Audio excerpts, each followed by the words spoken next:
Good morning बच्चों। आज हम पढ़ने जा रहे हैं ध्वनि लेसन के जो प्रश्न उत्तर है वो आज हम देखेंगे। उसमें पहला प्रश्न है सही विकल्प। उसका पहला प्रश्न है, मनुष्य की श्रव्य सीमा होती है 20 हर्ट्ज से 20,000 हर्ट्ज के बीच। आवृत्ति के बढ़ने से बढ़ता है। क्या बढ़ता है? आवृत्ति से बढ़ने से तारत्व जो है वो बढ़ता है। फिर अगला प्रश्न है, स्पष्ट प्रतिध्वनि सुनने के लिए परावर्तक सतह की न्यूनतम दूरी होनी चाहिए 17 मीटर।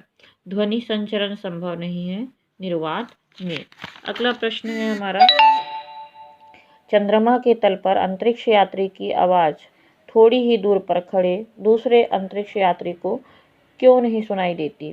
तो आंसर है, चंद्रमा के तल पर अंतरिक्ष यात्री की आवाज़ थोड़ी ही दूर पर खड़े दूसरे अंतरिक्ष यात्री को इसलिए सुनाई नहीं देती क्योंकि ध्वनि गमन के लिए माध्यम की आवश्यकता होती है। चूँकि चंद्रमा में निर्वात होता है इसलिए आवाज़ सुनाई नहीं देती। अगला प्रश्न है, ध्वनि संचरण के लिए माध्यम की आवश्यकता होती है, इसे सर्वप्रथम किसने बताया था?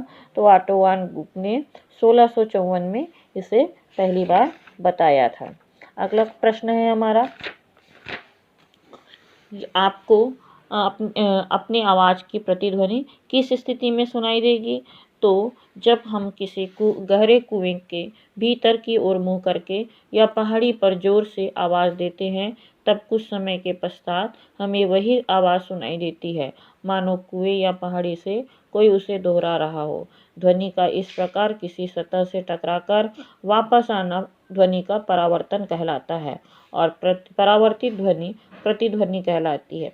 इस प्रकार हमें हमें सुनाई देती है।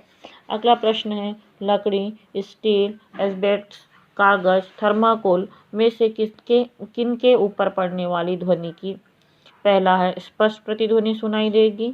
तो स्पष्ट प्रतिध्वनि स्टील, एस्बेस्टस में सुनाई देगी। फिर अगला है, प्रतिध्वनि सुनाई नहीं देगी? तो लकड़ी, कागज, थर्माकोल में हमें ये सुनाई नहीं देगी। अगला प्रश्न है कि चिड़िया, मछली और मक्खियों द्वारा किस प्रकार ध्वनि उत्पन्न की जाती है? तो चिड़िया जो है श्वास नली में उपस्थित वाक यंत्र से आवाज़ उत्पन्न करती है। मछली जो है गलफड़े से हवा निकाल कर आवाज़ उत्पन्न करती है। मक्खी जो है अपने पंखों को तेजी से कंपित करके आवाज़ उत्पन्न करती है। अगला प्रश्न है, शोर और सुस्वर में अंतर बताइए। तो शोर किसे कहते हैं? जो ध्वनि कानों को अप्रिय लगे उसे हम क्या कहते हैं? शोर कहते हैं। और ऐसी ध्वनि जो कर्णप्रिय हो उसे हम सुस्वर ध्वनि कहते हैं। ये हो गया हमारा प्रश्नोत्तर। आगे के वीडियो में हम इसको रिपीट करेंगे।